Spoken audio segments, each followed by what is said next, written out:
from Modena with love, we have the all-new Maserati GranTurismo, which is making me inclined to say TIRAMISU, and it brings me down to a very big question. Is it tastier than the Porsche model 911 or the Mercedes AMG GT? Let's talk about it right now. This particular Maserati GranTurismo costs 182,000 euros. Similar price range to the Porsche model 911 or the Mercedes AMG GT or something from McLaren. Now it should be noted that the Porsche model 911 has arguably the longest consistent reputation that spans many decades. Which brings me down to a big question of what really sets this Maserati GranTurismo apart. For me, what really sets it apart would be the Italian passion and the gorgeous interior that quite literally made me think of an opera hall. Let's take a look. I made a rather interesting observation about the doors. They sound very interesting. The sound of the door reminds me of the legendary Citroen SM, and it's funny I say this because at one point Citroen did own the Maserati brand, but then after Citroen went bankrupt in 1975, they sold the Maserati brand. Now before we check out the interior, there's just a little problem I'd like to point out. You don't get any soft clothes for a price of 182,000 euros. Look at this interior, full of passion, full of life. Look at the stitching details you get onto this area right here and onto the door. It just makes me feel like I'm at a nice Italian restaurant enjoying my lasagna, or I don't know, enjoying a nice cup of tiramisu. It is just so good. I'm really impressed with this interior. This is far more interesting than the Maserati Grecale Folgore, which I reviewed weeks ago. But this is really interesting. Now, steering adjustment is interesting. So it's, yeah, a unique concept. There's this thing that looks like a latch, but it's electric. Steering, perfect size, perfect thickness. And of course, how can I forget those massive driving pallets? Wow, look at the quality of the buttons. Oh my goodness. This is, yeah, I've never seen this before.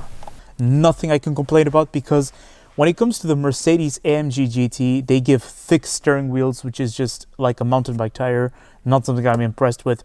The Porsche Model 911 does have a good steering wheel, I have to confess. Whereas with this Maserati, I'd say it's the design that speaks for itself. It's the style that speaks for itself. And it's evident right here. Look at it. Electric seating adjustments. This is just great. And there's something right here. This is the first time seeing buttons on a sun visor. Oh, this is for your garage.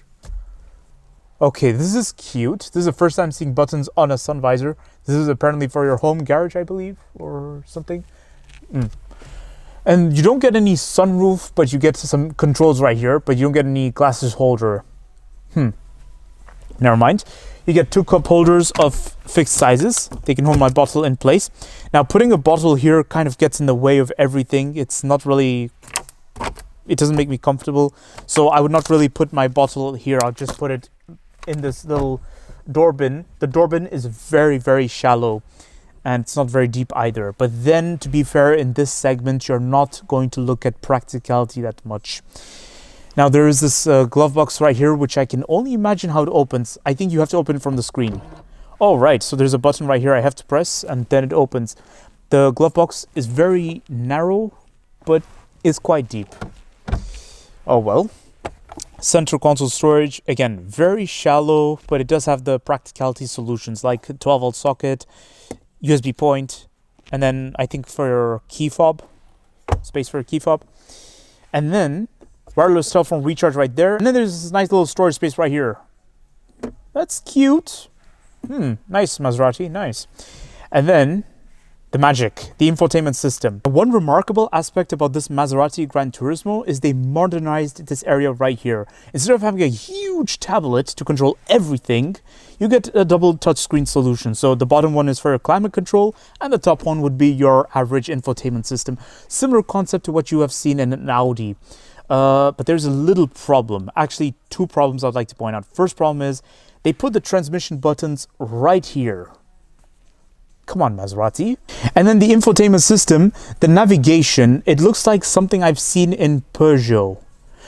Peugeot, why are you giving this to Maserati? Can't Maserati come up with something of their own? I mean, I know Porsche and Mercedes have something of their own going on. And then to open the door, there's a little button right here. Similar concept to the Fiat 500. And there's a little latch down there. What's with Stellantis and two-door solutions? Like one button and one latch? Over here, we have a petrol engine that produces 490 horsepower. You get the signature Maserati design, real air vents just about everywhere, nothing fake, nothing pretentious. It's absolutely stunning, beautiful. And you get Maserati's signature triple vents right here. There's great news. You get a 360-degree parking camera with parking sensors at the front and at the rear. Now, looking at the rear design of the Maserati GranTurismo, that's where I always saw a bit of an identity crisis, because from certain angles, from far away, it always had me thinking of a Jaguar.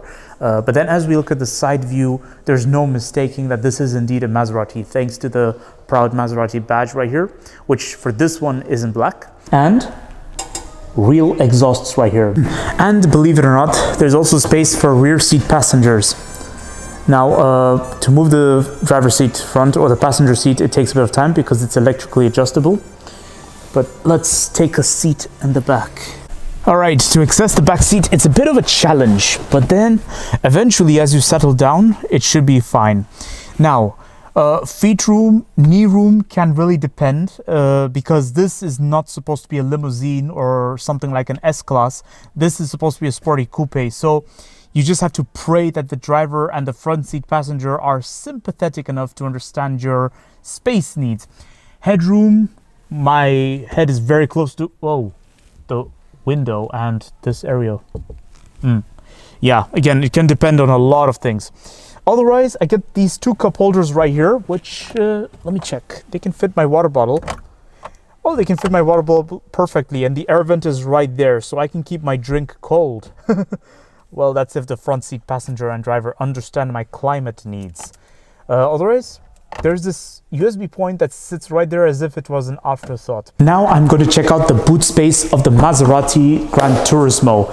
Okay, something very interesting to note. First of all, the boot lip. The body paint sticks out very, very proudly, but just something you have to get used to in long terms. Lift your luggage, a bit of fitness needed, and then pop it in there directly. Just watch out for this part of the boot space. The boot space for this Maserati GranTurismo is surprisingly good. It's a bit on the shallow side, but it's rather deep. It's great, and you even get a 12-volt socket there, but there's no practicality net or anything. But then to be fair, for standards of this segment, even though practicality is not a necessity, you get enough. You get more than enough. And you even get some additional storage space, otherwise this is occupied by your repair kit. That's good. It's great.